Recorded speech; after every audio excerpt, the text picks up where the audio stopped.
मित्रों नमस्कार, मैं सुधाकर अभिषेक अपने YouTube चैनल SD पॉइंट में आप सभी का हार्दिक स्वागत करता हूं।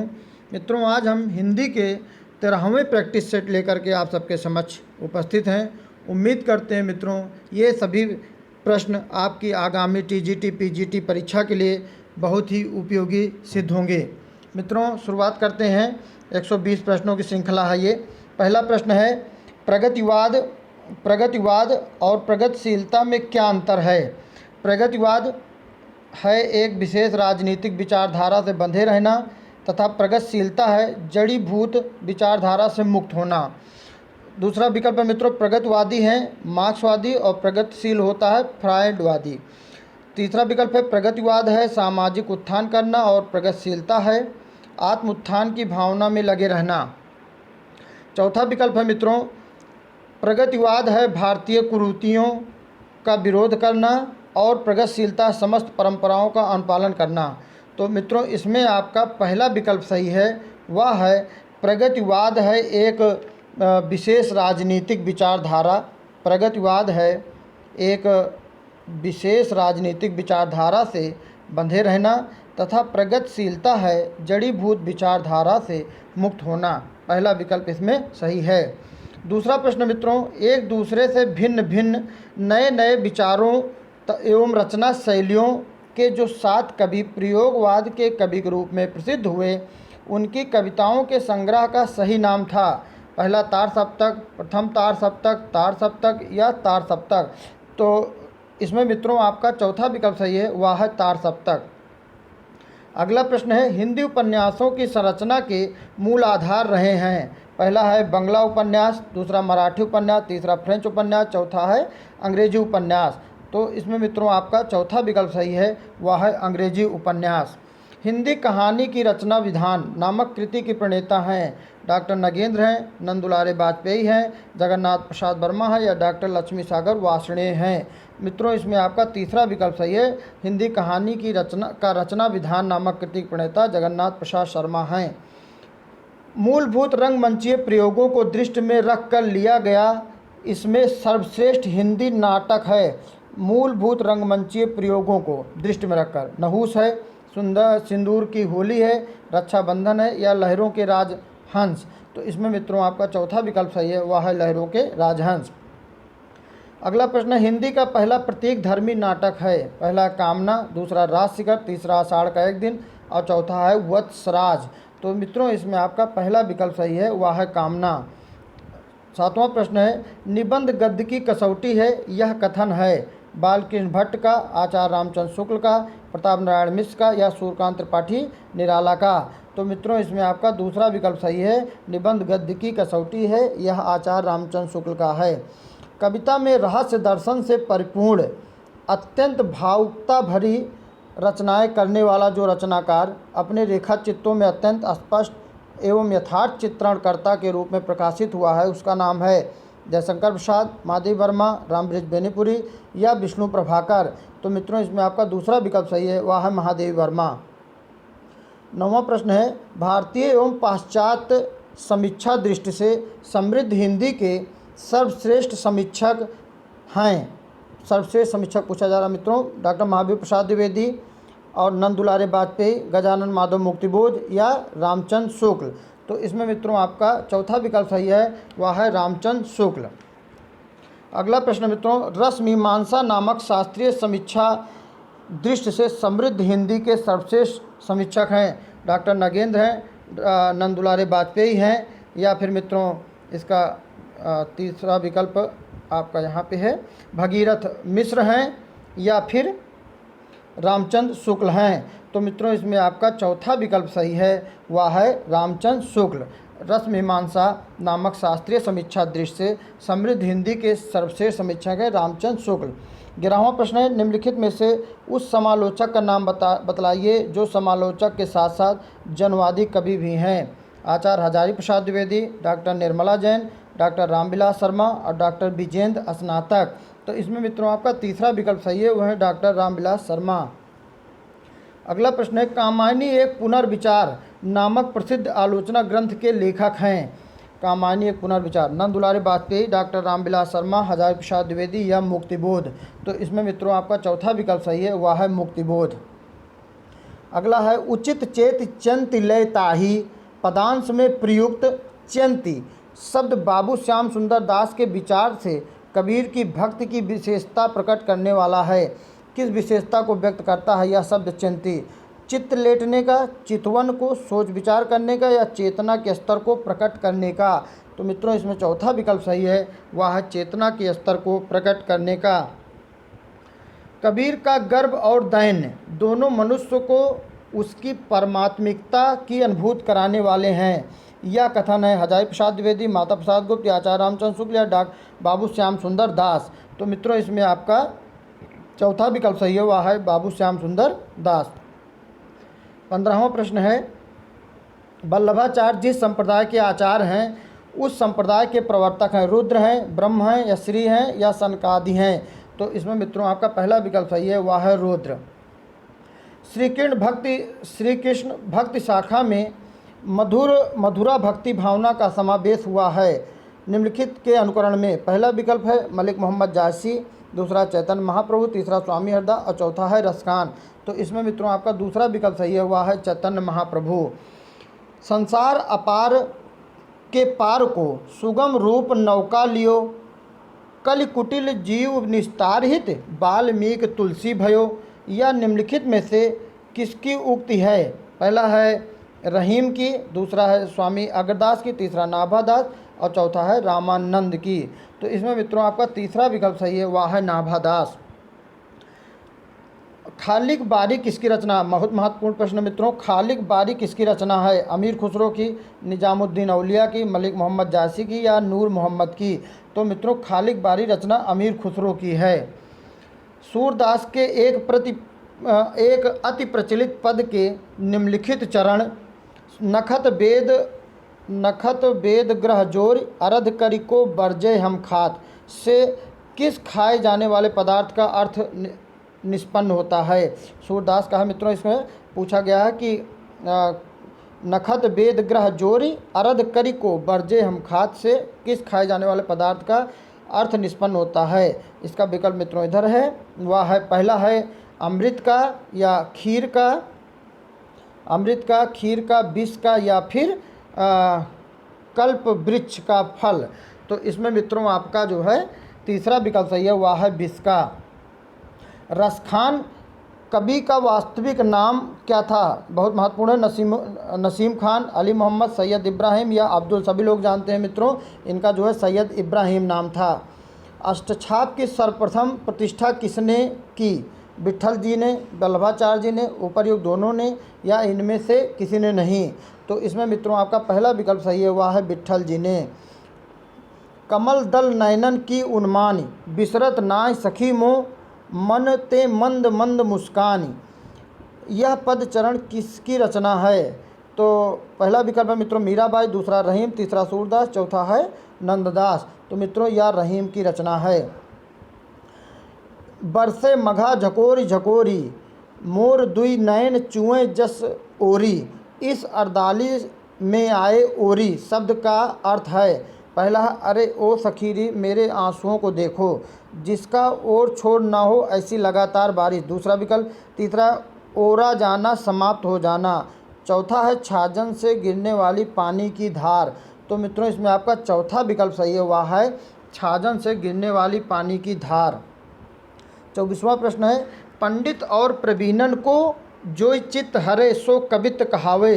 या किस कवि का कथन है? बिहारी का, घनानंद का, ठाकुर का या देव का? तो मित्रों यह ठाकुर का है, इसमें तीसरा विकल्प आपका सही है। लिखत बैठ जाकी सभी गह गए गर्भ गरूर, भय न केते जगत के चतुर चितेरे ऊर। उपर्युक्त दोहे के संदर्भ में बतलाएं कि निम्नलिखित में से किस कारण से चित्रकार नायिका की छवि पोर्ट्रेट को चित्रित करने में सफल नहीं हो पाते थे? तो पहला विकल्प है मित्रों इसमें चित्रकार की आंखें चौंधिया जाती थीं, चित्र बनाकर जब मिलाया तब तक रूप नए स्वरूप में बदल गया, घमंडी होने के कारण चित्रकार सही रूप को देख नहीं पाते हैं। और चौथा विकल्प है चित्रकार बैठकर चित्र बनाते थे जिसके कारण पूरे रूप का अंकन नहीं कर पाते थे।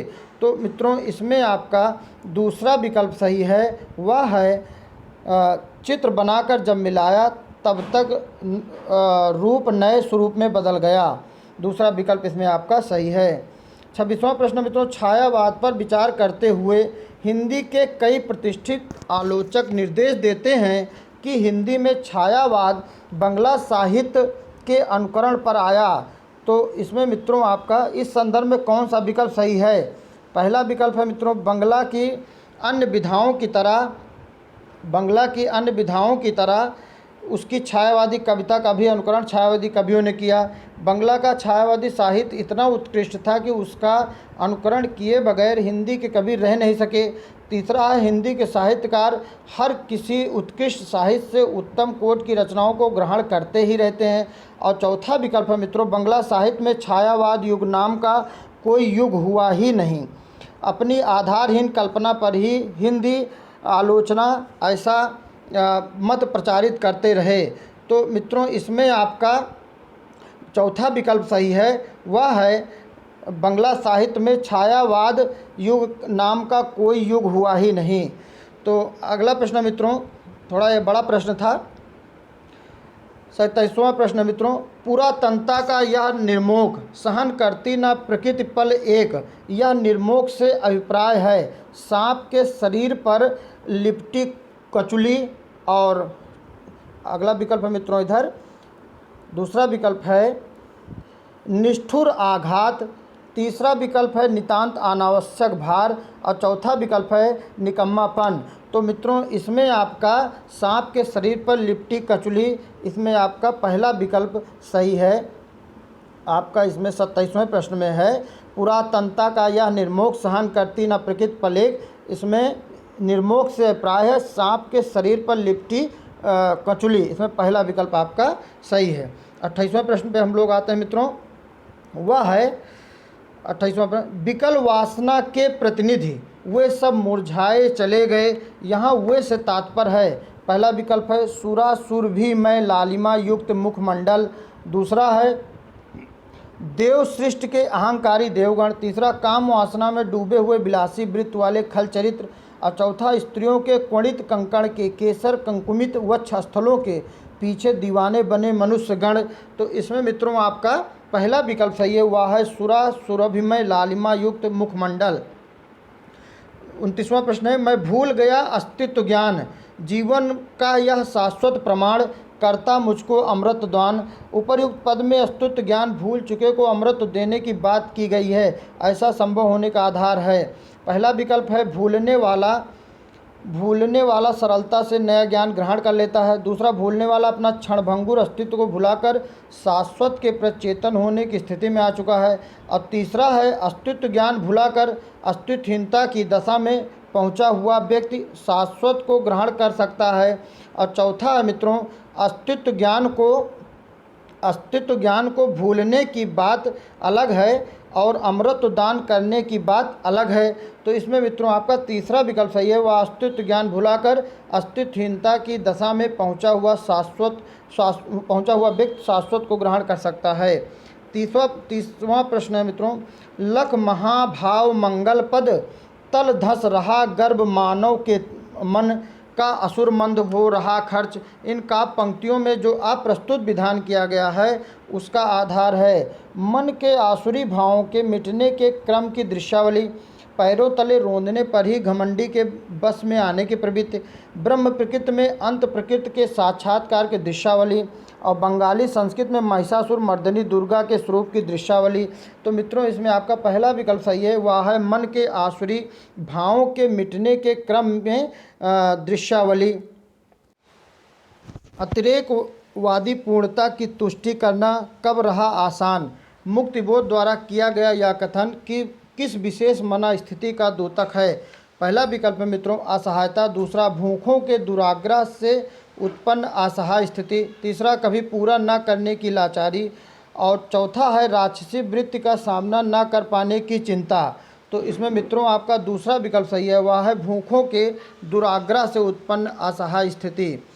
32वां प्रश्न मित्रों, निज के ही उन्मादक परिमल के पीछे धावित हो होकर वक्तव्य का तात्पर्य है अपने से बेगाना हो जाना, मादक पदार्थ सेवन से प्रमत्त हो जाना, पगलाए फिरते रहना, और चौथा है अपनी ही अंत शक्ति को न समझ पाने से व्यर्थ भटकना। तो मित्रों इसमें चौथा विकल्प सही है, वह है अपनी ही अंत शक्ति को न समझ पाने से व्यर्थ भटकना। 33वां प्रश्न है, कामायनी की रचना के बाद उस धारा का कोई और श्रेष्ठ महाकाव्य फिर क्यों नहीं रचा गया? तो क्योंकि जयशंकर प्रसाद जी नहीं चाहते थे, उस कोट की रचना का शीर्ष शिखर कामायनी हो चुकी थी, अन्य कवि गण प्रसाद के शिल्प कौशल के आगे हार मान चुके थे, और चौथा विकल्प है कठिनाई का सामना करना कोई चाहता नहीं था। तो इसमें मित्रों आपका दूसरा विकल्प सही है, उस कोट की रचना का शीर्ष शिखर कामायनी हो चुकी थी। 34वां प्रश्न आप सबके समक्ष मित्रों, वह है यदि श्रद्धा और मनु अर्थात मनन के सहयोग से मानवता का विकास रूपक है तो भी बड़ा भावमय और श्लाघ्य है। यह कथन किसका है? आचार्य नंदुलारे वाजपेयी का, डॉक्टर नगेंद्र का, जयशंकर प्रसाद का या मुक्तिबोध का? तो मित्रों इसमें आपका तीसरा विकल्प सही है, वह है जयशंकर प्रसाद। अगला प्रश्न है, प्रकृति का जो सूक्ष्म चित्रण सुमित्रा नंदन पंत जी की कविताओं में मिलता है वैसा अन्यत्र क्यों नहीं मिलता? पहला विकल्प है मित्रों, प्रकृति निरीक्षण का सुअवसर और उसके प्रति समर्पित मनोभाव किसी और कवि में ना आ सका। पंत जी को अल्मोड़े में बचपन बिताने तथा युवावस्था में इलाहाबाद में रहने का जो अवसर मिला था वैसा किसी दूसरे को नहीं मिला। और तीसरा विकल्प है मित्रों, प्रकृति चित्रण करने की अपेक्षा विचारधाराओं का विश्लेषण करना श्रेष्ठ है। और चौथा है, प्रकृति चित्रण में कथा वस्तु को पिरोने की गुंजाइश का कम होना। तो मित्रों इसमें आपका पहला विकल्प सही है, वह है प्रकृति निरीक्षण का सुअवसर और उसके प्रति समर्पित मनोभाव किसी और कवि में न आ सका। अगला प्रश्न मित्रों 36वां प्रश्न है, मुक्तिबोध के हर इमेज के पीछे शक्ति होती है, वे हर वर्णन को दमदार अर्थपूर्ण और चित्रमय बनाते हैं, यह किस विद्वान का कथन है? बहुत महत्वपूर्ण प्रश्न मित्रों, डॉक्टर रामविलास शर्मा, प्रभाकर माचवे, नागार्जुन या शमशेर बहादुर सिंह? तो मित्रों इसमें आपका चौथा विकल्प सही है, वह है शमशेर बहादुर सिंह। साथ साथ मित्रों आप सभी से निवेदन है जो चैनल पर नए हों और उनको हमारे वीडियो अच्छे लग रहे हो तो मित्रों प्लीज़ चैनल को सब्सक्राइब कर दें और बेल आइकान की बटन ज़रूर दबा दें मित्रों, जिससे हमारे नए वीडियो की नोटिफिकेशन आपको मिल जाए। मेरी कोशिश है मित्रों कि अधिक से अधिक प्रश्न आपको हल करवाए जाएं, जिससे आपकी सफलता सुनिश्चित हो सके। आगे है प्रश्न मित्रों, नागार्जुन की जनवादी छवि सैनिक कवि का नक्शा लिए अवतरित होती है, यह कथन है केदारनाथ सिंह का, रामविलास शर्मा का, अज्ञे का या डॉक्टर केसरी कुमार का? तो मित्रों इसमें आपका दूसरा विकल्प सही है, वह है रामविलास शर्मा। काव्य सबसे पहले शब्द है, उसके अंत में यही बात बच जाती है कि काव्य शब्द है, सारे कवि फर्म इसी परिभाषा से निश्चित होते हैं। अज्ञे के उक्त कथन का अभिप्राय है, पहला विकल्प है मित्रों, मात्र शब्द की साधना में सिद्धि पा लेना ही कविता की चरम सिद्धि है। दूसरा, शब्द क्रीड़ा की योजना ही कवि का काम है। तीसरा है, श्रेष्ठ साहित्य मूलत शब्द ज्ञान पर निर्भर होता है, अतः सब छोड़कर शब्द को ही संवारना उचित है। चौथा है, शब्द की सम्यक योजना तथा द्वारा अभिप्रेरित को अभिव्यक्त करने का कौशल प्राप्त कर लेने पर कभी मर्म सफल हो जाता है। तो इसमें मित्रों आपका चौथा विकल्प सही है, वह है शब्द की सम्यक योजना द्वारा अभिप्रेरित को अभिव्यक्त करने का कौशल प्राप्त कर लेने पर कभी मर्म सफल हो जाता है। 39वां प्रश्न मित्रों, छायावाद को समग्र रूप से समझाने वाले प्रारंभिक श्रेष्ठ समीक्षक कौन है? समीक्षक पूछा जा रहा है, वो भी प्रारंभिक श्रेष्ठ रामचंद्र शुक्ल, पंडित नलिन बिलोचन शर्मा, नंदुलारे वाजपेयी, और चौथा विकल्प है डॉक्टर नगेंद्र। तो मित्रों इसमें आपका तीसरा विकल्प सही है, छायावाद को समग्र रूप से समझाने वाले प्रारंभिक श्रेष्ठ समीक्षक नंदुलारे वाजपेयी हैं। दुख की पिछली रजनी बीच विकसता सुख का नवल प्रकाश किस काव्य कृति का प्रबोध वाक्य है? राम की शक्ति पूजा, कामायनी, चांद का मुंह टेढ़ा है या फिर पल्लव? तो वह है मित्रों जयशंकर प्रसाद की कामायनी से। अगला प्रश्न मित्रों, लोक मंगल की भावना का सर्वश्रेष्ठ कवि इनमें से कौन है? तो पहला है जायसी, दूसरा तुलसीदास और तीसरा गे, चौथा है मुक्तिबोध। तो मित्रों लोक मंगल की भावना का सर्वश्रेष्ठ कवि इसमें से तुलसीदास है, दूसरा विकल्प आपका सही है। अगला प्रश्न मित्रों, बाल वर्णन संबंधी कविताएं आधुनिक काल में भी खूब रची गई, मध्यकाल में यह कवियों का रुचिकर क्षेत्र, तो इसका यहाँ पे है मित्रों रुचिकर क्षेत्र रहा है। समग्र रूप से समस्त हिंदी कविता में बाल वर्णन का सर्वश्रेष्ठ कवि कौन है? तो पहला है द्वारका प्रसाद माहेश्वरी, दूसरा सुमित्रा नंदन पंत, तीसरा सूरदास और चौथा है बिहारी। तो मित्रों इसमें आपका तीसरा विकल्प है वह है सूरदास। 43वां प्रश्न मित्रों आप सबके समझ, भारतीय नाट्य शास्त्र की दृष्टि से नाटक का उद्देश्य है। पहला विकल्प है व्यक्तित्व का परिशोधन, चरित्र निर्माण, दृश्यों का प्रस्तुतिकरण और रसास्वादन। तो मित्रों इसमें आपका चौथा विकल्प सही है, वह है रसास्वादन। फिर है चंद्रावली नाटिका के रचयिता हैं जयशंकर प्रसाद, धर्मवीर भारती, भारतेंदु हरिश्चंद्र या हरिकृष्ण भारती। कमेंट बॉक्स में मित्रों जाइए बताइएगा चंद्रावली नाटिका के रचयिता कौन हैं? जयशंकर प्रसाद जी हैं या धर्मवीर भारती हैं, भारतेंदु हरिश्चंद्र हैं या हरिकृष्ण भारती हैं। तो मित्रों इसमें आपका तीसरा विकल्प सही है, वह है भारतेंदु हरिश्चंद्र। भारत दुर्दशा भी आपका नाटक है। आगे प्रसाद के नाटकों में प्रथम श्रेष्ठ समीक्षक हैं नंदुलारे वाजपेयी, लक्ष्मी नारायण लाल, डॉक्टर दशरथ ओझा, डॉक्टर धीरेन्द्र वर्मा। तो मित्रों इसमें आपका पहला विकल्प सही है, वह है नंदुलारे वाजपेयी। अपने कुकर्मों का फल चखने में कड़वा परंतु परिणाम में मधुर होता है, यह कथन है स्कंदगुप्त का, प्रख्यात कीर्ति में या भट्टार का या मातृगुप्त का। तो इसमें मित्रों आपका चौथा विकल्प सही है, वह है भट्टार का। मेरी समझ से तो मेरे शरीर की धातु मिट्टी है, जो किसी के लोभ की सामग्री नहीं, वास्तव में उसी के लिए सब धातु अस्त्र बनकर चलते हैं, लड़ते हैं, टूटते हैं और फिर मिट्टी होते हैं। यह हिंदी के किस नाटक में आया हुआ संवाद है? भारत दुर्दशा, अंधेर नगरी, स्कंदगुप्त या चंद्रगुप्त मौर्य। तो मित्रों इसमें आपका चौथा विकल्प सही है, वह है स्कंदगुप्त, जयशंकर प्रसाद का है। अगला है प्रश्न मित्रों, भारत दुर्दशा नाटक की रचना करने के पीछे भारतेंदु जी का उद्देश्य था। पहला है भारतवर्ष की कथित दुर्दशा का खंडन करना, अंग्रेजी शासन की व्याजस्तुति करना, भारतीय नागरिकों को अन्याय के विरुद्ध खड़े होने के लिए प्रोत्साहित करना, चौथा है अन्य देशों की दुर्दशा से तुलना करके दिखलाना कि भारतवर्ष औरों से कितना बेहतर है। तो इसमें मित्रों आपका तीसरा विकल्प सही है, वह है भारतीय नागरिकों को अन्याय के विरुद्ध खड़े होने के लिए प्रोत्साहित करना।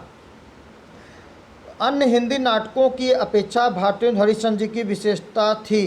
पहला है ठेठ बनारसी बोली का उन्मुक्त प्रयोग, रचना, मंचन, निर्देशन, अभिनय, विज्ञापन और मूल्यांकन से जुड़ा होना, तीसरा नाटकों की रचना समान मात्रा में गद्य पद्य में करना, चौथा हिंदी नाटकों की पार्श्विक मंच पर खेले जाने में सहयोग देना। तो इसमें मित्रों आपका दूसरा विकल्प सही है, वह है रचना, मंचन, निर्देशन, अभिनय, विज्ञापन और मूल्यांकन से जुड़ा होना। 50वां प्रश्न है थोड़ा बड़ा प्रश्न मित्रों, एक जमाने में नाटकों के असंभव समझे जाने वाले दृश्यों को भी आज की वैज्ञानिक तकनीक से मंचों पर प्रस्तुत करना सुगम हो जाता है, फिर भी प्रसाद के नाटकों विशेषता उनके स्कंदगुप्त नाटक को मंचाभिनय कभी अभी भी लोकप्रिय नहीं हो पाया है, क्योंकि चारों विकल्प है मित्रों, दृश्य बहुत जल्दी बदलने पड़ते हैं, दूसरा है पात्रों की उम्र अचानक ही बढ़ गई होती है, तीसरा नाटक देखने वाली जनता प्रसाद के नाटकीय संवादों की भाषा के स्तर तक नहीं पहुंच पाई, और चौथा अभिनय नेताओं अभिनेत्रियों की पोशाकें इतने पुराने ज़माने की हैं कि उनके अनुरूप साज पोशाक जुटा पाना संभव नहीं होता। तो इसमें मित्रों आपका पहला विकल्प सही है, वह है दृश्य बहुत जल्दी बदलने पड़ते हैं। 51वां प्रश्न मित्रों, आचार्य रामचंद्र शुक्ल हिंदी निबंध की किस विशेष धारा के श्रेष्ठ निबंधकार हैं? व्यक्ति व्यंजक, चरित्र चित्रणात्मक, संभाषणात्मक या वस्तु व्यंजक। तो इसमें मित्रों आपका चौथा विकल्प सही है, वह है वस्तु व्यंजक। हिंदी गद्य में जब प्रगतिशीलता से प्रेरित रचनाएं हो रही थीं, तब कविता में छायावाद अपने शिखर पर था। उस विशेष काल की एक उत्कृष्ट काव्य कृति थी, पल्लव थी, साकेत, जौहर या परिमल। तो मित्रों इसमें आपका पहला विकल्प सही है, वह है पल्लव। अगला प्रश्न है, गोदान उपन्यास में शिक्षक पात्र कौन है? मिस्टर खन्ना, मिर्जा खुर्शीद, ओंकार नाथ या फिर मेहता। तो मित्रों सभी लोग जानते हैं डॉक्टर मेहता थे, चौथा विकल्प इसमें सही है और महत्वपूर्ण प्रश्न है मित्रों। अगला है, गोदान उपन्यास की कथा वस्तु की कसावट में कमी आई है, पहला विकल्प है बहुत कम चरित्रों को शामिल करने से, शहरी और ग्रामीण पृष्ठभूमि के दो विस्तृत और लगभग विरोधी वातावरण को समेट लेने से, और तीसरा है दार्शनिक श्रेणी के चरित्रों द्वारा लंबे भाषण और अल्पज्ञ चरित्रों द्वारा उपदेश दिलाने से, और चौथा साधारण स्तर पर स्त्रियों के साथ उत्कृष्ट कोटि की स्त्रियों को एक ही मंच पर ले आने से। तो मित्रों इसमें आपका दूसरा विकल्प सही है, वह है शहरी और ग्रामीण पृष्ठभूमि के दो विस्तृत और लगभग विरोधी वातावरण समेट लेने से। मित्रों अगला प्रश्न है, आवेग एक वस्तु, जीवन दूसरी। जीवन की सफलता के लिए किसी समय आवेग का दमन आवश्यक हो जाता है। या निम्नलिखित में से किस विशेष रचना का अंश है? स्कंदगुप्त का, चिंतामणि का, गोदान का या दिव्या का? तो मित्रों इसमें आपका तीसरा विकल्प सही है, वह है दिव्या। यशपाल अपने उपन्यासों में बरबस ही अपनी एक विशेष विचारधारा को ठूंस देते हैं। यह विशेष विचारधारा है फ्रायड का मनोविश्लेषणात्मक विश्लेषणवाद, सार्त्र का अस्तित्ववाद, या फिर मार्क्स लेनिन का साम्यवाद, या महर्षि अरविंद का दर्शन। तो मित्रों इसमें आपका तीसरा विकल्प सही है, वह मार्क्स लेनिन का साम्यवाद। महिला आंचल की भाषा पर निष्ठित हिंदी के व्याकरण की कसौटी पर जगह जगह खरी नहीं उतरती। मित्रों महिला आंचल फणीश्वर नाथ रेणु का है कि भाषा पर निष्ठित हिंदी के व्याकरण की कसौटी पर जगह जगह खरी नहीं उतरती, फिर भी अपने ज़माने की यह अत्यंत लोकप्रिय रचना सिद्ध हुई। इसका कारण यह है, पहला विकल्प है मित्रों, इसमें ग्रामीण और शहरी दोनों ही प्रकार के दृश्यों का भरमार है। परिवेश और पात्रों के अनुरूप यथार्थपरक भाषा का प्रयोग हुआ है। लोक कथाओं, लोकोक्तियों, मुहावरों और लोकगीतों से परहेज किया गया है। इसमें व्याकरण जन्य त्रुटियां नहीं हैं। तो इसमें मित्रों आपका दूसरा विकल्प सही है, वह परिवेश और पात्रों के अनुरूप यथार्थपरक भाषा का प्रयोग हुआ है। अगला प्रश्न है, 52 ने दो आज़ाद देशों की, हिंदुस्तान और पाकिस्तान की ईमानदारी को, इंसानियत को बस दो डग में नाप लिया, यह कथन है। पहला विकल्प है मित्रों वह है सुमित दास का, दूसरा पाकिस्तानी सीमा रक्षक सिपाही का, तीसरा फणीश्वर नाथ रेणु का, और चौथा डॉक्टर प्रशांत का। तो मित्रों इसमें तीसरा विकल्प सही है, वह है फणीश्वर नाथ रेणु का। 59वां प्रश्न है मित्रों, कितने ही सिद्धांत जो एक ज़माने में सत्य समझे जाते थे आज असत्य सिद्ध हो गए हैं, पर कथाएं आज भी उतनी इसमें आगे है प्रश्न मित्रों, उतनी ही सत्य हैं, क्योंकि उनका संबंध मनोभावों से है। यह निम्नलिखित में से किसका कथन है? तो मित्रों इसमें आपका पहला विकल्प सही है, वह है प्रेमचंद का। अगला प्रश्न है, लड़कपन था तब मैं उसके समकक्ष था, हम में कोई भेद न था, यह पद पाकर मैं अब केवल उसकी दया के योग्य हूँ। वह मुझे अपना जोड़ नहीं समझता, वह बड़ा हो गया है, मैं छोटा हो गया हूँ। यह निम्नलिखित में से किस कहानी का अंश है? ईदगाह का, अलग योझा का, गुल्ली डंडा का, या शतरंज के खिलाड़ी का?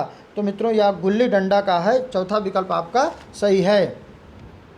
अगला है, निम्नलिखित में से कौन कहानीकार प्रेमचंद युग में ही प्रतिष्ठा प्राप्त कर चुका था? पहला विकल्प है कमलेश्वर, दूसरा ममता कालिया, तीसरा जैनेन्द्र, चौथा हरशंकर परसाई। तो मित्रों इसमें आपका तीसरा विकल्प सही है, वह है जैनेन्द्र। प्रेमचंद जी की किस कहानी में बाल चरित्र का अनोखा वर्णन है? शतरंज के खिलाड़ी, कफन, ईदगाह, सभ्यता का राह। सभी लोग जानते हैं मित्रों वह है ईदगाह। अगला प्रश्न है मित्रों, साहित्य का इतिहास साधारण इतिहास से इस माने में भिन्न होता है। पहला विकल्प है इसमें ऐतिहासिक घटनाओं को नहीं लिया जाता, दूसरा शासन सत्ता के क्रमिक वर्णन से बचा जाता है, तीसरा जीवधारी राजपुरुषों को जगह कल्पना से रची हुई श्रेष्ठ साहित्यिक रचनाओं के क्रमवार वर्णन की चेष्टा होती है, और चौथा विकल्प है देश विदेश की राज सत्ताओं के उत्थान पतन की चर्चा न कर उनकी मानव हित विरोधी नीतियों का पर्दाफाश किया जाता है। तो मित्रों इसमें आपका तीसरा विकल्प सही है। अगला प्रश्न है, भारतीय साहित्य शास्त्र में रस निष्पत्ति सिद्धांत निम्नलिखित साहित्याचार की स्थापना है। पहला आनंदवर्धन, दूसरा आचार्य भरत, तीसरा भट्टनायक, चौथा पंडितराज जगन्नाथ। ये पिछले प्रैक्टिस सेट में भी मित्रों आया हुआ है, तो इसमें महत्वपूर्ण हुआ है आचार्य भरत।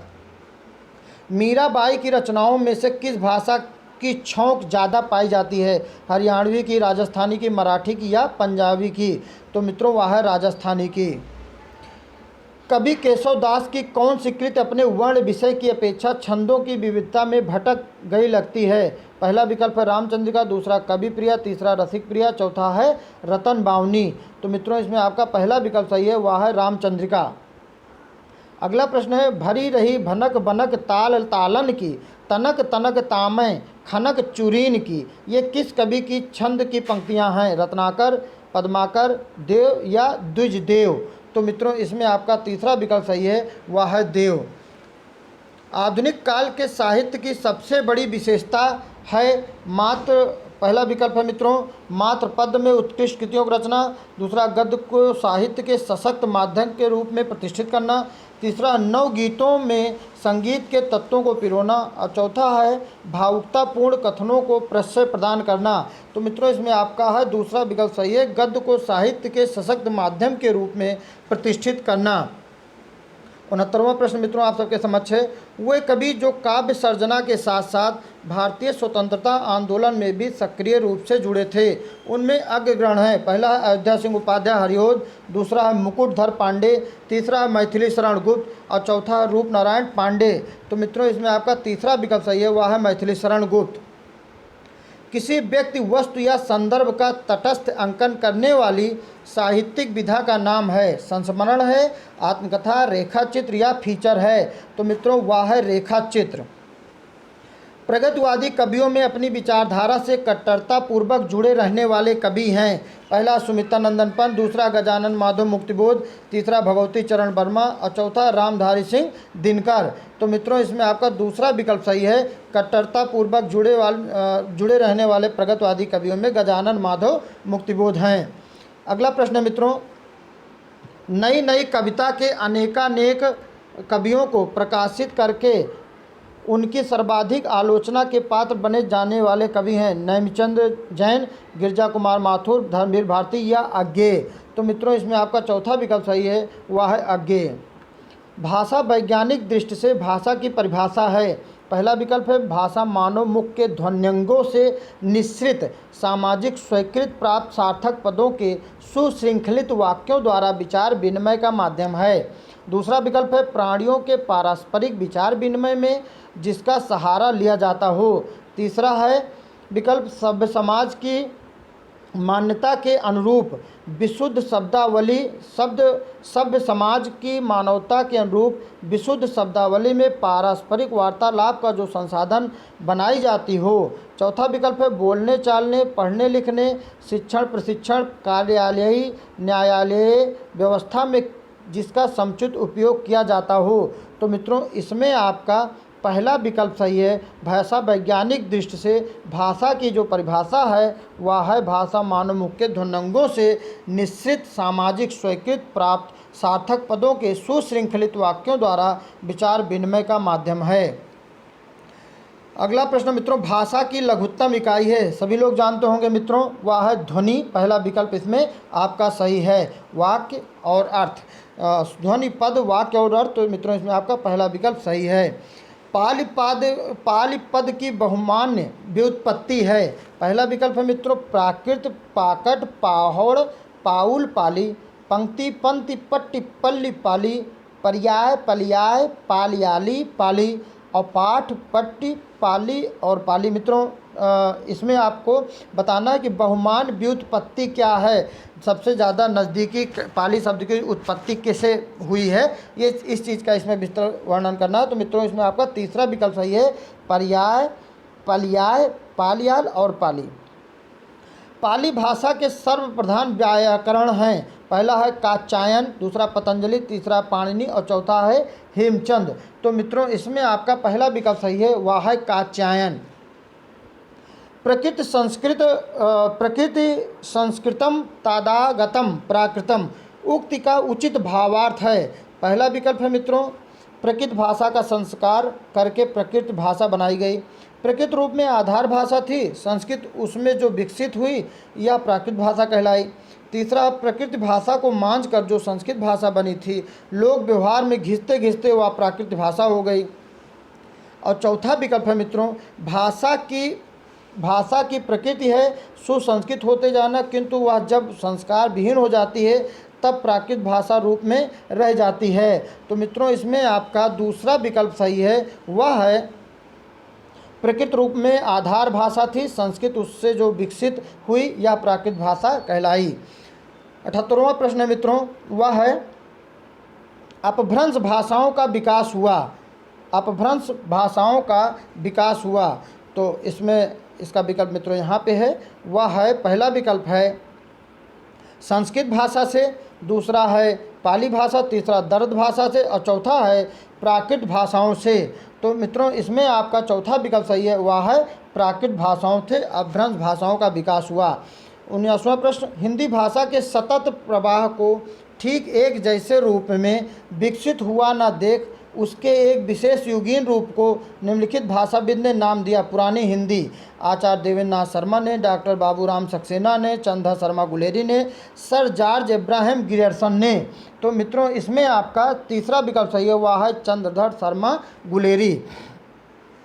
अगला प्रश्न मित्रों, गुरु गोरखनाथ को हिंदी के किस विशेष रूप का कवि स्वीकार किया जाता है? पहला विकल्प है निर्गुण भक्त कवि, दूसरा है पुरानी हिंदी के कवि, तीसरा प्राकृत काल के कवि और चौथा बौद्ध तांत्रिक सिद्ध कवि। तो मित्रों इसमें आपका दूसरा विकल्प सही है, वह है पुरानी हिंदी के कवि। हिंदी साहित्य के मध्यकाल में ब्रज भाषा का साहित्यिक भाषा के रूप में विकास इस कारण हुआ, चारों विकल्प है मित्रों, कि ब्रज क्षेत्र में ही उस समय शासन सत्ता का एकमात्र केंद्र था। उस समय की सभी भाषाओं में ब्रज भाषा ही सबसे अधिक संबद्ध थी। तीसरा, ब्रजेतर क्षेत्र के भाषा भाषियों ने भी इसे अपने सृजन का माध्यम बनाया। और चौथा विकल्प है ब्रज भाषा भाषी व्यापार करते हुए पूरे देश में फैल गए। तो मित्रों इसमें आपका तीसरा विकल्प सही है, वह है ब्रजेतर क्षेत्र के भाषा भाषियों ने भी इसे अपने सृजन का माध्यम बनाया। अवधी भाषा की शब्दावली को साहित्य की परिनिष्ठित शब्दावली बनाने का प्रथम श्रेय इन्हें दिया जाता है। मलिक मोहम्मद जायसी को, कुतुबन को, गोस्वामी तुलसीदास जी को या अमीर खुसरो को।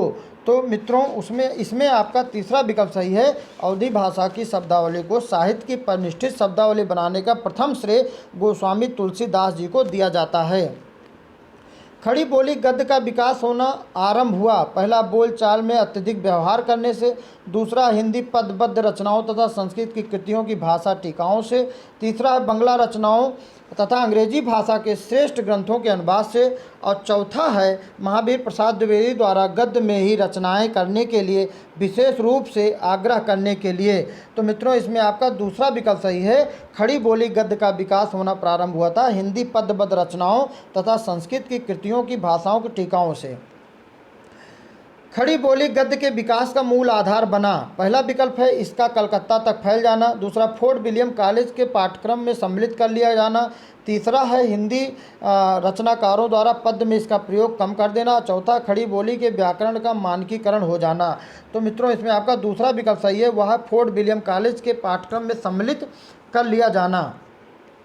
भारतीय संविधान में हिंदी को संघ की राजभाषा के रूप में मान्यता प्राप्त, बहुत ही महत्वपूर्ण प्रश्न मित्रों, कमेंट बॉक्स में आप लोग जाके जरूर बताइएगा। पहला विकल्प है 10 मई सन 1963, दूसरा 15 अगस्त सन 1947 और तीसरा 26 जनवरी 1950 और चौथा 14 सितंबर सन 1949 ईस्वी को। तो मित्रों इसमें आपका 14 सितंबर है सन 1949 ईस्वी को भारतीय संविधान में हिंदी को संघ की राजभाषा के रूप में मान्यता प्राप्त हुई। और अगला प्रश्न मित्रों, हिंदी को संघ की राजभाषा बनाने का जो प्रस्ताव संसद में पारित हुआ उसके प्रस्तावक थे पंडित जवाहरलाल नेहरू। बहुत महत्वपूर्ण प्रश्न मित्रों, राजर्षि पुरुषोत्तम दास टंडन, राजगोपालाचारी और श्री गोपाल स्वामी आयंगर। तो मित्रों इसमें आपका चौथा विकल्प सही है, वह है श्री गोपाल स्वामी आयंगर। अगला है वर्तमान भारतीय गणतंत्र में हिंदी भाषा किस विशेष भाषा के रूप में मान्य है? राष्ट्रभाषा के रूप में, संचार भाषा, राजभाषा या माध्यम भाषा? तो वह है मित्रों राजभाषा। अनुच्छेद इसमें 343 आता है मित्रों राजभाषा का हिंदी के लिए, तो राजभाषा चौथा विकल्प इसमें सही है। अगला प्रश्न है मित्रों, राष्ट्रभाषा का दर्जा उस भाषा का होता है जो पूरे राष्ट्र में पाई जाती है। बिल्कुल सही है मित्रों, इसमें आपका इसीलिए हिंदी को राष्ट्रभाषा के एक तरह पूरा दर्जा नहीं मिल पाया, क्योंकि दक्षिण भारतीय कुछ उनका दूसरा भाषा है और उत्तर भारतीयों कुछ अलग है। तो जो पूरे राष्ट्र में पाई जाती है वही भाषा क्या कहलाती है, राष्ट्रभाषा का दर्जा उस भाषा का होता है। पहला विकल्प इसमें सही है। अगला प्रश्न मित्रों, मानक भाषा किसी भाषा का वह रूप होता है जिसमें उस भाषा का सम्मान बढ़ता है। भिन्न भिन्न भाषा क्षेत्रों में उसका एक रूप समान रूप से प्रमाणिक माना जाता है, वही तदनुरूप प्रयुक्त होता है, जिसके आधार पर दूसरे भाषा रूपों की स्थिति जांची परखी जाती है। और चौथा, प्रदेश सरकार की जिसे मान्यता प्रदान करती है। तो मित्रों इसमें आपका दूसरा विकल्प सही है। मानक भाषा किसी भाषा का वह रूप होता है जिससे भिन्न भिन्न भाषा क्षेत्रों में उसका एक रूप समान रूप से प्रमाणिक माना जाता है और वही तदनुरूप प्रयुक्त होता है। भारतीय भाषाओं के भाषा सर्वेक्षण का कार्य संपादन एवं कई खंडों में उसका प्रकाशन निम्नलिखित विद्वान की अध्यक्षता में संपन्न हुआ। TS. Tessitori, Acharya Ramchandra Shukla, Sunit Kumar Chatterji, sir George Abraham Grierson. बहुत महत्वपूर्ण प्रश्न है मित्रों, वह है sir George Abraham Grierson. Hindi की वैज्ञानिक एवं तकनीकी शब्दावली निर्माण का कार्य करने वाली संस्था का नाम है। पहला विकल्प है केंद्रीय हिंदी संस्थान, दूसरा केंद्रीय अनुवाद ब्यूरो, तीसरा वैज्ञानिक एवं तकनीकी शब्दावली आयोग, चौथा राजभाषा अनुभाग। तो मित्रों इसमें आपका तीसरा विकल्प सही है, वह वैज्ञानिक एवं तकनीकी शब्दावली आयोग। हिंदी की वैज्ञानिक एवं तकनीकी शब्दावली के निर्माण हेतु संस्कृत शब्दों का प्राथमिकता देते हुए उपयोगी शब्द ग्रहण किए जाते हैं। हिंदी भाषा से, मराठी भाषा से, बांग्ला भाषा से या सभी मान्यता प्राप्त भारतीय भाषाओं से। तो मित्रों इसमें आपका चौथा विकल्प है, वह है सभी मान्यता प्राप्त भारतीय भाषाओं से। कुमाऊनी भाषा भाषी क्षेत्र है। पहला विकल्प है जम्मू कश्मीर हिमाचल प्रदेश, रानीखेत नैनीताल, कुरुक्षेत्र अम्बाला हिसार, और चौथा विकल्प है लखीमपुर खीरी, पीलीभीत और शाहजहांपुर। तो कुमाऊनी जो भाषा क्षेत्र है मित्रों वह है रानीखेत नैनीताल। भोजपुरी भाषा अपने व्याकरणिक ढांचे में इस भाषा से काफ़ी समानता रखती है। पहला बंगला भाषा से, दूसरा फारसी भाषा से, तीसरा ब्रज भाषा, चौथा बुंदेली भाषा से। तो मित्रों इसमें वह है बंगला भाषा से। अगला है प्रश्न मित्रों, खड़ी बोली की परिनिष्ठित रूप का विशिष्ट भाषा भाषी क्षेत्र है। पहला विकल्प है मेरठ बुलंदशहर खुर्जा, दूसरा रोहतक गुड़गांव फरीदाबाद, तीसरा पानीपत कुरुक्षेत्र अम्बाला, और चौथा इनमें से कोई भी एक क्षेत्र नहीं। खड़ी बोली की परिनिष्ठित रूप का विशिष्ट भाषा भाषी क्षेत्र है। बहुत महत्वपूर्ण प्रश्न मित्रों, इसमें आपका पहला विकल्प सही है, वह है मेरठ बुलंदशहर और खुर्जा।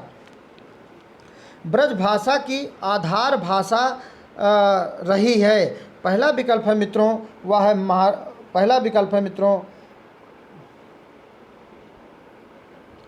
महाराष्ट्रीय अपभ्रंश, दूसरा है सौरसेनी अपभ्रंश, और अगला है अर्धमागधी अपभ्रंश, और चौथा है नागर अपभ्रंश। तो इसमें मित्रों आपका दूसरा विकल्प सही है, वह है सौरसेनी अपभ्रंश। अगला प्रश्न मित्रों 97वां प्रश्न आप सबके समक्ष है, वह है अवधी भाषा की शब्दावली है। पहला विकल्प है तत्सम बहुला है, देशज बहुला है, तद्भव बहुला या विदेशी शब्द बहुला है। तो मित्रों इसमें आपका तीसरा विकल्प सही है, वह है तद्भव बहुला है। अगला प्रश्न है वाक्य संगठन की दृष्टि से हिंदी भाषा। पहला विकल्प है अंग्रेजी भाषा की भांति अयोगात्मक, अविभक्त या स्थान प्रधान है। दूसरा है संस्कृत भाषा की भांति योगात्मक, सार्वभौतिक तथा स्थानीयता से आग्रह से मुक्त है। तो अगला है मित्रों बंगला भाषा की भांति अयोगात्मक, अविभक्तिक या स्थान प्रधानता की दशा को पार कर फिर से सर्वविभक्तिता की ओर बढ़ रही है। या चौथा मित्रों चीनी भाषा की भांति एक अक्षर में ही पूरे वाक्य का बोध कराने की ओर बढ़ रही है। मित्रों इसमें कुछ स्पष्ट नहीं था, इसके लिए क्षमा प्रार्थी हैं। इसमें आपका दूसरा विकल्प सही है मित्रों, फिर से इसको प्रश्न को पढ़ लेते हैं कि वाक्य संगठन की दृष्टि से हिंदी भाषा। तो दूसरा विकल्प है संस्कृत भाषा की भांति योगात्मक। उसके बाद मित्रों इसमें आपका सविभक्तिक तथा स्थानीयता से आग्रह से मुक्त है। 99वां प्रश्न मित्रों है, मानक हिंदी व्याकरण में कारक वह व्याकरण कोटि है जो कार्य संपादित करने वालों की सूचना देती है। दूसरा, संज्ञा या सर्वनाम के कार्यवाची प्रकार को बतलाती है। तीसरा, उद्देश्य और विधेय पदों को जोड़ती है। और चौथा, संज्ञा अथवा सर्वनाम पद को क्रियापद से संबंध व्यक्त करती है। तो इसमें मित्रों आपका चौथा विकल्प सही है, वह है संज्ञा अथवा सर्वनाम पद का क्रियापद से संबंध व्यक्त करती है।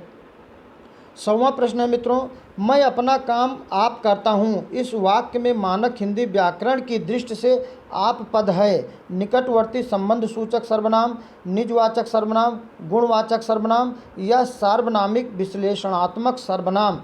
तो मित्रों वह है निजवाचक, अपने लिए प्रयोग किया जा रहा है निजवाचक सर्वनाम। संज्ञा के बदले जो बोले जाते हैं वही सर्वनाम कहलाते हैं मित्रों। तो मैं अपना काम आप करता हूँ, तो अपने लिए मित्रों कहा जा रहा है, तो वह हो जाएगा निजवाचक सर्वनाम। अनेक संशोधन कमीशनों के प्रयासों के बावजूद देवनागरी लिपि परिपूर्णता नहीं पा सकी अपनी मूल प्रकृति के। मित्रों पहला विकल्प है आक्षरिक होने के कारण, दूसरा है अन्य भारतीय लिपियों के प्रयोक्ताओं के विरोध कारण, तीसरा दूसरी भाषाओं को भी देवनागरी में लिखने के दुराग्रह के कारण, और चौथा है सरकारी सहयोग न मिल पाने के कारण। तो मित्रों इसमें आपका पहला विकल्प सही है, वह है आक्षरिक होने के कारण। हिंदी भाषा की शब्द संपदा में सम्मिलित है। पहला विकल्प है तत्सम और तद्भव शब्द, तत्सम और देशज शब्द, तत्सम तद्भव देशज और देशी और विदेशी शब्द, शहरी और ग्रामीण शब्द। तो मित्रों इसमें आपका तीसरा विकल्प सही है, क्योंकि शब्द संपदा में तद्भव भी है, तत्सम भी है, देशज भी है, देशी और विदेशी शब्द। हिंदी कवियों रचनाकारों की रचनाओं के संबंध में गारसा द तासी ने 1839 में, मौलवी करीमुद्दीन ने 1848 में, शिव सिंह सेंगर ने 1883 में और जॉर्ज ग्रियर्सन ने 1889 में अपने इतिहास ग्रंथ प्रकाशित किए। कालक्रम में बाद का होने पर भी ग्रियर्सन के ग्रंथ को हिंदी साहित्य का पहला इतिहास ग्रंथ माना जाता है, क्योंकि पहला विकल्प है मित्रों यह सभी पूर्ववर्ती इतिहास ग्रंथों से विशाल है। इसमें रचनाकारों को कालक्रमानुसार सुसंबद्ध करके विश्लेषण करने की दृष्टि। तीसरा, यह कवि परिचय के साथ कवि कर्म का भाषा वैज्ञानिक मूल्यांकन करता है। और चौथा, हिंदी के कवियों को मुक्त कंठ से सराहना करता है। तो मित्रों इसमें आपका दूसरा विकल्प सही है, वह इसमें रचनाकारों को कालक्रमानुसार सुसंबद्ध करके विश्लेषण करने की दृष्टि। अगला प्रश्न मित्रों 104, हिंदी साहित्य के इतिहास के विभिन्न कालों में हिंदी भाषा का अपना रूप भिन्न भिन्न होता रहा। ऐसी दशा में भी उसे एक ही भाषा के साहित्य का इतिहास इसलिए कहा जाता है कि पहला विकल्प है मित्रों हिंदी भाषा का मूल स्वरूप बराबर एक ही रहा, भले ही भिन्न भिन्न समयों में उसका कोई एक रूप प्रधानता पा गया हो। दूसरा विकल्प है मित्रों भाषा सुबोधता की दृष्टि से उसकी सभी विभाषाएं सुबोध हैं। तीसरा है हिंदी के सभी समीक्षकों ने उसे एक भाषा के अंतर्गत ही माना है। और चौथा विकल्प है आज भी उसकी सभी विभाषाओं में एक ही स्तर की श्रेष्ठ रचनाएं की जा रही हैं। तो मित्रों इसमें आपका पहला विकल्प सही है, वह है हिंदी भाषा का मूल स्वरूप बराबर एक ही रहा है, भले ही भिन्न भिन्न समयों में उसका कोई एक रूप प्रधानता पा गया हो। पहला विकल्प सही है। अगला प्रश्न है मित्रों हिंदी साहित्य के आदिकाल को सिद्ध सामंत युग नाम दिया गया। पिछले प्रैक्टिस सेट में भी मित्रों ये था। पहला विकल्प है वह है हजारी प्रसाद द्विवेदी ने, डॉक्टर रामकुमार वर्मा ने, आचार्य रामचंद्र शुक्ल ने या राहुल सांकृत्यायन ने। तो मित्रों हिंदी साहित्य के आदिकाल को सिद्ध सामंत युग कहा है राहुल सांकृत्यायन ने। अगला प्रश्न है हिंदी साहित्य के उत्तर मध्यकाल को श्रृंगार काल नाम दिया है। पहला है विश्वनाथ प्रसाद मिश्र, दूसरा है नलिन विलोचन शर्मा, तीसरा है डॉक्टर गुलाब राय और चौथा डॉक्टर नगेंद्र। तो मित्रों इसमें आपका पहला विकल्प सही है, वह है विश्वनाथ प्रसाद मिश्र। हिंदी साहित्य के उत्तर मध्यकाल को श्रृंगार काल नाम दिया है विश्वनाथ प्रसाद मिश्र ने। विद्यापति की भक्ति श्रृंगार परक पदावली अनूठी संपत्ति है। हिंदी साहित्य के इसमें मित्रों हिंदी साहित्य के संक्रमण काल की, दूसरा हिंदी साहित्य के मध्यकाल की, हिंदी साहित्य के उत्तर मध्यकाल की, या हिंदी साहित्य के आदिकाल की। तो मित्रों इसमें चौथा विकल्प सही है, वह हिंदी साहित्य के आदिकाल की। आल्ह खंड का वास्तविक स्रोत ग्रंथ है, पहला खुमान रासो, दूसरा है विजयपाल रासो, तीसरा परमाल रासो, चौथा है पृथ्वीराज रासो। तो मित्रों इसमें आपका तीसरा विकल्प सही है, वह है परमाल रासो। अगला प्रश्न है मित्रों, मऊहर बुझई कुसुम रस, कब्ब कलास छैल, सज्जन पर उआर मन, दुज्जन नाम मईल। सरहाद पद की है, कुशल लाभ की है, उमापति की है, या विद्यापति की है। तो मित्रों इसमें आपका चौथा विकल्प सही है, वह है विद्यापति की। आदिकाल हिंदी को एक भिन्न प्रकार की हिंदी मानते हुए उसे हिंदवी कहा। पहला विकल्प है राहुल सांकृत्यायन ने, दूसरा अमीर खुसरो ने, तीसरा डॉक्टर श्याम सुंदर दास ने, चौथा है क्षिति मोहन सेन ने आदिकाल हिंदी को एक भिन्न प्रकार की हिंदी मानते हुए उसे हिंदवी कहा। किसने कहा मित्रों? तो वह है दूसरा विकल्प अमीर खुसरो ने। अगला प्रश्न है, श्रृंगार रस में आकंठ डूबे अपने आश्रयदाताओं की वीरता का बखान करने वाले कवियों में प्रमुख कवि वर्ग था। पहला है चारण कवि, दूसरा अष्टछाप कवि, और तीसरा विकल्प है मित्रों वह है काव्यशास्त्र के आचार कवि, और चौथा है घुमंतु प्रवृत्ति के लोक कवि। तो इसमें मित्रों आपका पहला विकल्प सही हो जाएगा, वह है चारण कवि। पीछे इसमें है मित्रों वह है चारण कवि। अगला प्रश्न है मित्रों, इनमें अपभ्रंश के सर्वप्रधान कवि हैं। पहला विकल्प है स्वयंभू हैं, धनपाल हैं, राम सिंह हैं, या कुशल लाभ हैं। तो इसमें आपका पहला विकल्प सही है, वह है स्वयंभू। अपभ्रंश के सर्वप्रधान कवि हैं स्वयंभू। अगला है, निर्गुणिया संतों की काव्य सर्जना सर्वाधिक आधारित दिखती है। पहला है आदिकाल लोक कथाओं पर, दूसरा नाथों की रचनाओं पर, तीसरा दक्षिण भारत के वीर शैवों की भक्ति भावना पर, और चौथा सूफियों की यौगिक साधना पर। तो इसमें आपका दूसरा विकल्प सही है, मित्रों नाथों की रचनाओं पर।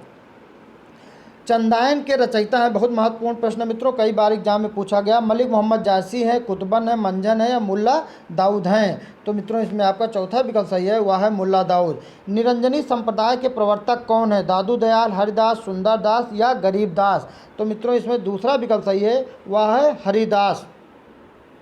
अगला प्रश्न है, भक्तमाल के रचयिता का नाम है। पहला विकल्प है नाभादास, दूसरा आगरदास, तीसरा प्राणनाथ, चौथा है सुंदरदास। तो मित्रों इसमें आपका पहला विकल्प सही है, वह है नाभादास। भक्तन को कहा सीकरी सो काम, यह किस कवि की उक्ति है? पहला विकल्प है नंददास, दूसरा परमानंदास, तीसरा कुंभनदास, चौथा तुलसीदास। तो मित्रों इसमें आपका तीसरा विकल्प सही है, वह है कुंभनदास। भक्तन को कहा सीकरी सो काम बहुत पूछा जाता है मित्रों, कुंभनदास।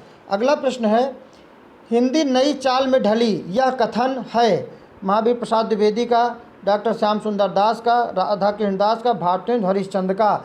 तो मित्रों यह है भारतेंदु हरिश्चंद्र का, बहुत पूछा जाता है। हिंदी नई चाल में ढली, यह कथन है भारतेंदु हरिश्चंद्र का। अगला प्रश्न है, हिंदी द्विवेदी युग नामकरण किया गया आचार्य हजारी प्रसाद द्विवेदी के नाम पर, शांति प्रिय द्विवेदी के नाम पर, महावीर प्रसाद द्विवेदी के नाम पर, या सोहन लाल द्विवेदी के नाम पर। तो मित्रों द्विवेदी युग का जो नामकरण किया गया है वह है महावीर प्रसाद द्विवेदी। इस श्रृंखला का मित्रों 120वां प्रश्न है, वो भी अंतिम प्रश्न है मित्रों। छायावादी प्रवृत्ति की रचना सबसे पहले दिखाई पड़ी मुकुटधर पांडे की रचनाओं में, सुमित्रानंदन पंत की कविता में, तीसरा विकल्प है सूर्यकांत त्रिपाठी निराला में, और चौथा है श्रीधर पाठक में। तो मित्रों छायावादी प्रकृति की रचना सबसे पहले दिखाई पड़ी मुकुटधर पांडे की रचनाओं में, इसमें पहला विकल्प आपका सही है। मित्रों ये रहा हमारा 120 प्रश्नों की श्रृंखला। उम्मीद करते हैं आपकी आगामी परीक्षा के लिए बहुत उपयोगी सिद्ध होंगे। मित्रों 120 प्रश्नों को हल करने में थोड़ा सा समय लग जाता है, हमारा वीडियो थोड़ा बड़ा हो जाता है, आगे चल के हम इसको छोटा करने की कोशिश करेंगे। और मित्रों अगर आपको हमारे प्रश्न आपके लिए उपयोगी हों, आपको सही लग रहे हो मित्रों, तो प्लीज़ चैनल को ज़रूर लाइक कर दीजिए, सब्सक्राइब कर दीजिएगा, वीडियो को लाइक कर दीजिएगा, कमेंट करके हमें बताइएगा आपको ये वीडियो कैसे लग रहे हैं, हमें आगे कौन से संशोधन करने की आवश्यकता है मित्रों। और हमारे चैनल एसडी पॉइंट को सपोर्ट करने के लिए आप सभी मित्रों का मैं बहुत आभारी हूँ। बहुत बहुत धन्यवाद मित्रों, बहुत बहुत धन्यवाद, आभार।